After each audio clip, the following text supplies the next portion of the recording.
खुलुमबाय नोंथांमोननिसिम आं गोदान मोनसे भिडिअ लानानै फैबावबाय। नोंथांमोनहा दासिमबो आंनि चेनेलखौ साबस्क्राइब खालामाखैबा अन्नानै साबस्क्राइब खालाम आरो बेल आइकनखौ क्लिक खालाम। नर्थ बेंगलनि जलपाईगुड़ियाव सासे मानसिनि न'नि उखुमनिफ्राय 25 फीटनि बार्मिस पाइथन जिबौखौ हमनो मोन्दों। दा बे जिबौखौ गरुमारा फरेस्टनि मानसिफ्रा हगारनानै होबाय।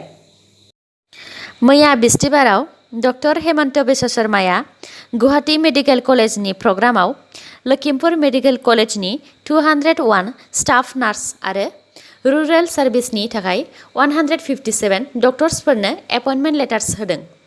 बिथाङा थांनाय बोसोरब्रैयाव बिजेपि गभर्नमेन्टआ हेल्थ सेक्टर बा देहा सावस्रियाव मा खामानि मावबोदों बेफोरनि सोमोन्दै गोबां बिबुंथि होदों।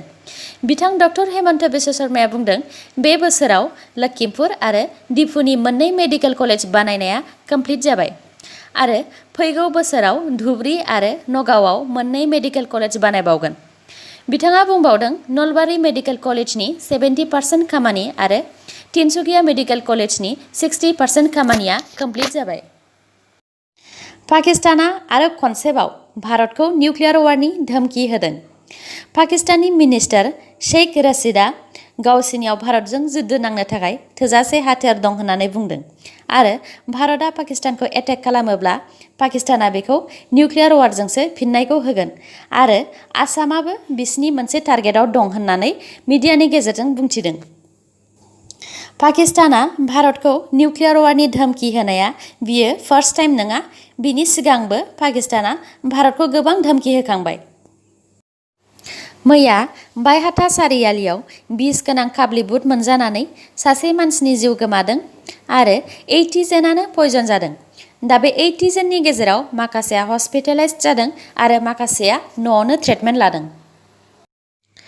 रासियायाव कर'नानि भेक्सिन स्पुटनिक 5नि डिमान्डआ दस्रा कान्ट्रिनिफ्राय हाई अर्डार फैनायलाय बे भेक्सिनखौ भारतआवबो बानायनो थाखाय रासियाया भारतजों पार्टनारशिप खालामनो नागिरदों। भारत सरकारा इलेक्ट्रनिक बुस्तु जेरै स्मार्टफन, टिभि आरो गोबां इलेक्ट्रनिक बुस्तुफोरनि प्रडाक्शनखौ बा दिहुननायखौ भारतआव बारायहोनो थाखाय 1 एप्रिल 2020आव प्रडाक्शन लिंक इनसेन्टिभ PLI स्किमखौ बानायदोंमोन। बे स्किमनि गेजेरजों भारतनि आरो इन्टारनेशनेल कम्पानिफ्रा गावसिनि प्रडाक्शनखौ बारायनो थाखाय दिसेम्बरनिफ्राय 50,000निबो बारा साख्रि होगोन। अयोध्यानि राम मन्दिरखौ मैयानिफ्राय लुजेनबाय। बे मन्दिरखौ 36निफ्राय 40 मान्थ्सनि गेजेरावनो लुजोबगोन। स्वच्छ सर्वेक्षण एवार्ड्स 2020नि लिस्टखौ सेन्टारा मैया रिलिज होबाय। बे एवार्डखौ टाउन आरो स्टेटखौ साब सिखोन लाखिनायनि थाखाय होनाय जायो। मध्य प्रदेशनि इन्दौरआ क्लिनेस्ट सिटी एवार्डखौ मोननो हादों। इन्दौरआ बे एवार्डखौ मोननाया खेबब्रै जाबाय। क्लिनेस्ट स्टेट एवार्डखौ छत्तीसगढ़आ मोननो हादों।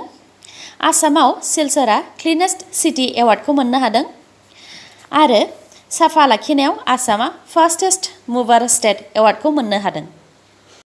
चन्द्रायन 2आ मैया अखाफोरनि अरबिटआव बोसोरसे जाबाय। बिनि इन्स्ट्रुमेन्टफोरा मोजाङैनो सोलिगासिनो आरो 7 बोसोर थानो हाबावनायनि फुयेल दंबावो होननानै इसर'आ बुंदों। चन्द्रायन 2खौ जुलाइ 22, 2019आव इन्डियानिफ्राय लन्च खालामदोंमोन आरो अखाफोरनि अरबिटआव आगष्ट 20, 2019आव सोनाय जादोंमोन। जोबनायाव दङ भारत आरो आसामनि कर'नानि आपडेट। दासिम भारतआव 29,967 कर'ना केस मोनबाय। थैनाया 54,948, हामनाया 21,53,342। आसामाव दासिम 86,052 कर'ना केस मोनबाय। हगारनानै होनाया 63,120। दासिम 22,708नि देहायाव एक्टिभ जानानै दं। थैनाया 221। दिनैनि निउसआ एसेनोसै। गाबोन आरो गोदान निउसजों लोगो मोनफिनबावगोन। नोंथांमोना दासिमबो आंनि चेनेलखौ साबस्क्राइब खालामनानै लायाखैबा अन्नानै साबस्क्राइब खालामनानै लादो आरो लाइक, कमेन्ट आरो शेयार खालामनो दाबाव। गोजोन्थों।